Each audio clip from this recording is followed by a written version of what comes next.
ప్రజల ఆశల మీద నీళ్లు చల్లేదిగా ఉంది. ఏ ఒక్క వర్గానికి కూడా ఒక స్పష్టమైన హామీ లేదు. రాష్ట్ర రైతులను పొగుడుతున్నట్టుగానే పొగుడుతూ వెన్నుపోటు పొడిచింది ఈ ప్రభుత్వం. ఖచ్చితంగా స్పష్టంగా వాళ్ళ వైఖరి చెప్పినారు. గతంలో ఇచ్చిన మాదిరిగా కాకుండా రైతు బంధులో, రైతు భరోసా పేరిట పథకంలో అనేక ఆంక్షలు పెట్టబోతున్నట్టుగా ప్రత్యక్షంగా చెప్పి రైతులకు ఆల్రెడీ మోసం చేశారు. బడ్జెట్లో వాళ్ళ నైజాం కూడా స్పష్టంగా బయటపడింది.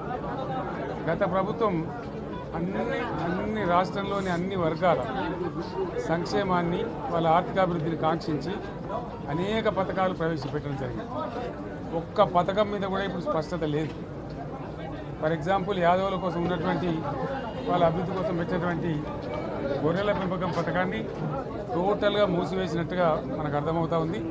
ఇప్పటికే యాదవ సోదరులు చెల్లించిన డిపాజిట్ కూడా తిరిగి వాపసు తీసుకున్న ఈ ప్రభుత్వం ఎక్కడ కూడా లేదు. అత్యంత అడుగు వర్గాలు అని డబ్బా కొట్టినట్టు కొడుతూనే వాళ్ళు గొంతు కోసింది ప్రభుత్వం. దళిత వర్గాల కోసం గణితంలో ప్రవేశపెట్టబడ్డ విప్లవాత్మకమైనటువంటి దళిత బంధు పథకాన్ని ప్రస్తావన కూడా లేదు. ఇది చాలా దురదృష్టకరం.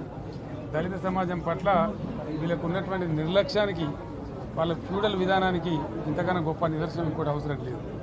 అదేవిధంగా మత్స్యకారులకు ఆ భరోసా లేదు. ఎవరికి కూడా చెప్పుకోదగ్గ భరోసా లేదు.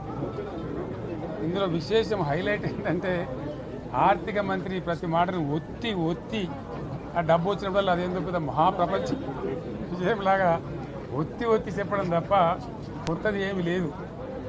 ఒత్తి పలుకులు పలకడం తప్ప కొత్తగా చెప్పింది ఏమీ లేదు. ఏ ఒక్క కొత్త సంక్షేమ పథకం కానీ ఏది కూడా లేదు. మహిళల పట్ల కూడా చాలా స్పష్టంగా చెప్పాల్సిన అవసరం ఉండే. కానీ వాళ్ళు మేము 1,00,000 కోట్లు ఇస్తాం, అన్ని రుణాలు, ఆ రుణాలు వీలేదో ఇస్తున్నట్టుగా అది ఆల్రెడీ ఉన్న స్కీమే, నథింగ్ న్యూ అబౌట్ ఇట్, ఏమి లేదు. వెరసి ఇష్యూ యాజ్ ఏ హోల్.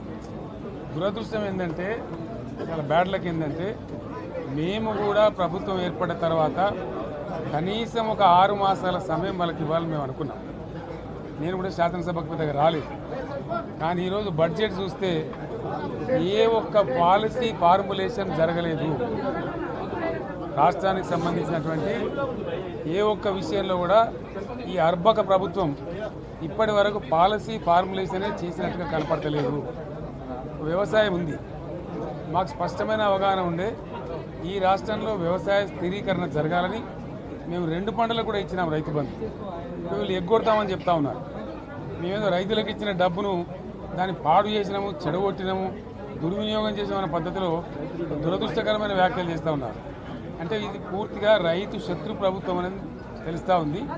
ధాన్యం కొనుగోలు చేయలేదు, విద్యుత్ సరఫరా చేయడం లేదు, నీళ్లు సరఫరా చేయడం లేదు, చాలా ఇబ్బందులు పెడతా ఉన్నారు. ఇంకా రైతు భరోసా, రైతు బంధు గురించి ఇంకా ప్రస్తావనే లేదు. ఎప్పుడేస్తారని మా ఎమ్మెల్యేలు అడిగితే కూడా కనీసం సమాధానం చెప్తలేరు. కాబట్టి రైతులను వంచింది ప్రభుత్వం, వృత్తి కార్మికులను వంచింది. ఒక్క పాలసీ, ఇండస్ట్రియల్ పాలసీ ఏమి లేదు. బట్టి గ్యాస్ ట్రాష్ పంచరంగ ఈస్మాన్ కలర్ లాగా చెప్పడం తప్ప, స్టోరీ టెల్లింగ్ లాగా ఉన్నది తప్ప బడ్జెట్ చెప్పినట్టు లేదు.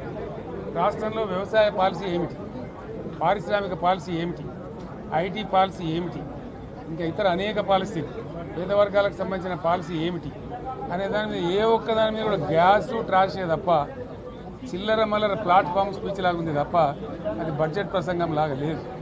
రాజకీయ సభలలో చెప్పినట్టు ఉంది తప్ప ఏ ఒక్క పాలసీని కూడా నిర్దిష్టంగా ఈ పనిని మేము ఎట్లా సాధిస్తాం, మా గోల్స్ ఇవి, మా టార్గెట్స్ ఇవి అనే పద్ధతి కానీ పద్దు కానీ లేదు. ఇది పేదల బడ్జెట్ కాదు, రైతుల బడ్జెట్ కాదు, యువల బడ్జెట్. విశ్లేషణలో మీకు తెలుస్తుంది. భవిష్యత్తులో బ్రహ్మాండంగా మేము దీన్నంతా కూడా చీల్చి చెండాడబోతాం. Thank you.